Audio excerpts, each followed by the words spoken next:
E não se esqueça de se inscrever aqui no canal dos sócios. E também curtir esse vídeo para não precisar te xingar. Eu estava inclusive falando para minha audiência que eu acompanho o seu trabalho desde jovem, porque meu pai gostava muito de vôlei e ele introduziu isso pra gente, né? E a gente acabou acompanhando por muito tempo, principalmente quando você deu aquele estouro. Aí eu falei, gente, tô velha. E o Bernardinho também, estamos os dois velhos. Porque realmente a gente acompanhou, eu acompanhei, eu falei, nem sei como é que eu vou falar com ele, fiquei até nervosa aqui. Isso aí que a gente encontra assim, no aeroporto, vindo pra cá, pra São Paulo, e aí, assim, pessoas da faixa etária de você, pô, meu pai, tira uma foto aqui, meu pai é muito fã, minha mãe é muito fã, porque é uma turma que acompanhou.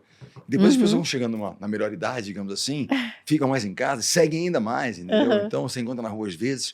Eu tinha uma pessoa que morava perto de mim, um senhor, eu na academia, alguma coisa, conversava com ele, pô, Bernardinho, tá ótimo, o time tá ótimo, sempre comentários, né? Tem sempre comentários. De vez em quando críticas também, né? Tá muito nervoso, aí pega e tal, aí senhorinha, você vai ficar morrendo e tal. Mas um dia ele me disse uma coisa que pra mim foi assim, não, eu adoro ver seu time jogar, porque eu sento lá, mesmo de madrugada eu sento, ponho uma pipoquinha, um refrigerante, sento ali, aquela tranquilidade, eu já sei qual é o resultado. O senhor sabe? O senhor me liga antes. Pra eu ficar mais tranquilo também, né? Aquela tensão danada, não sei o resultado. Já que o senhor já sabe, me antecipa, por favor, para eu poder ir tranquila. Mas é bacana você ter essa relação. Não, a mesma coisa que a Malu falou, eu posso falar também. Eu acompanhava com meu pai os jogos, né? E era até interessante porque naquela época o Brasil, por exemplo, eu sentava no domingo para ver o Senna com meu pai. Mas também para ver vôlei, futebol, a gente ganhava tudo, cara. O que houve? Né? A gente, é verdade, naquela época desses esportes coletivos assim na Fórmula 1, eu tinha lembranças muito boas. É isso 95 a 90 a 2000, acho. A gente começou em 94. E assim, eu me lembro claramente, por exemplo, quando o Senna morre, eu estava treinando na seleção feminina. E assim, segunda-feira não teve treino, não conseguiu treinar, as meninas não conseguiram treinar. Todo mundo chorando, mandei para casa, bom, pro hotel, né? A gente estava concentrados no Rio. E assim, as pessoas falavam isso, o voleibol começou a ocupar um espaço, né, nessa questão dos domingos, do coração das pessoas, bons resultados, aquela coisa do trabalho e tal. E aí começou a ocupar um pouco esse espaço que o Senna nos deixou todos órfãos, porque a gente verdade. Todo mundo ali. Então, eu vi muito isso também. E aí, né, o vôlei realmente teve esse momento, o boom, e aí gerou consistência depois. Mas o primeiro momento foi de tantas vitórias, num certo momento, que realmente ficou uma coisa, né, eu costumo dizer que uma geração que ganhou tanto, que quando ganhava uma prata, ela não ganhava prata, ela perdia o ouro. Exatamente. A expectativa que ela gerava de tal ordem que qualquer coisa que ela andava de prata, andava na rua pedindo desculpas. Pô, foi mal, entendeu? Quando atletas vivem com a medalha de prata olímpica, a nossa geração de jogadores, aí são os pais de você, vou lembrar, a geração de prata, foi a primeira geração que deu o boom, né? Que ela, digamos, ela popularizou o voleibol. Né? Maracanã lotado. Eu acho que foi em 98, porque eu lembro que eu divido a minha vida onde eu morava, né? Porque meu pai é militar, então eu lembro que teve uma época que eu tinha um caderninho, porque a gente não tirava foto, né? Na época era autógrafo. Eu tenho, inclusive, meu pai tem, né? Porque meu pai guardou.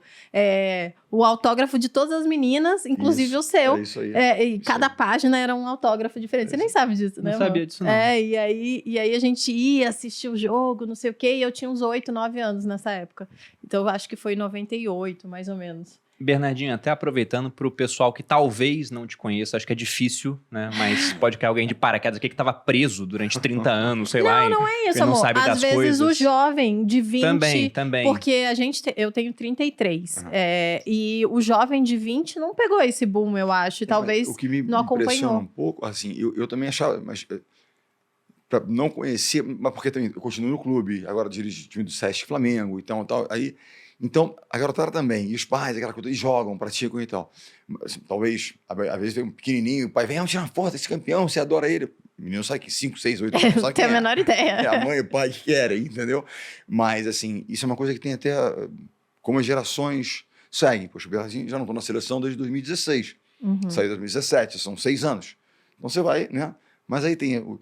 E quando você se vincula a uma marca, o nosso clube ele joga com o Flamengo é uma marca tão forte, vamos dizer, de popularidade, a capilaridade. Você vai no Brasil, né? Nos anos 80, muito interessante que nossa geração de prata, a gente pega a China jogar. A China era feudal nos anos 80, literalmente. Sim, muito fechada. Muito fechada. A proporção dizia o seguinte, quando começava de manhã, as buzinas de ônibus, porque era ônibus, muito ônibus, quer dizer, era assim, 1 milhão de bicicletas para 500 ônibus para um carro.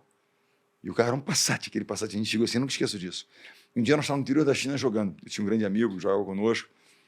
E aí a gente olhava assim na arquibancada, nos anos 80, na China, no interior. Bernardo, tem 3 coisas que em todo lugar do mundo tem. Ele dizia assim, formiga, fusquinha e flamenguista. Porque tinha um flamenguista sentado tudo pela minha cabeça, nos 82, no interior da China. Depois a gente voltou nos anos 2000, Olimpíada 2008, a China... Mudou radicalmente. A China, tecnológica, etc, etc, etc. Mas nos anos 80 era incrível.